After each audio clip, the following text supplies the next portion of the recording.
A cause of untruthful communications. True it is that there is another solution to be given to this question, and one that requires most careful investigation. You and I are spirits as much now as we ever shall be. Though now in a casket of clay, our spirits possess in germ all the attributes that we shall ever enlarge in the grander vistas of eternity, and so, whatever influences and powers the disembodied spirit exerts, we exert also.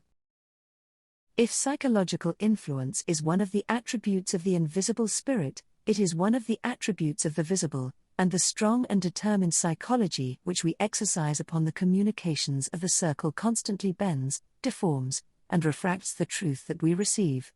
You may say that this at once nullifies our evidence. No.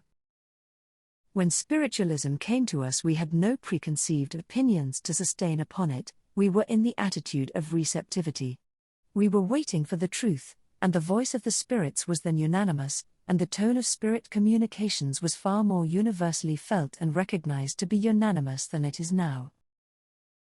When first the spirits came among us, they did proclaim this solemn truth of which I am now speaking, and they proclaim it still, at the very time when the sectarian, with determined psychological influence, bends and refracts the communications to suit his own views. He does not know it, but one of the revelations of this great spiritual unfoldment is to show us the power of psychology, and hence the mass of self-delusion by which we are perpetually endorsing our own views at the spirit circle, instead of placing ourselves humbly and reverently in the attitude of learners, recipients of truth, not dictators of what that truth shall be.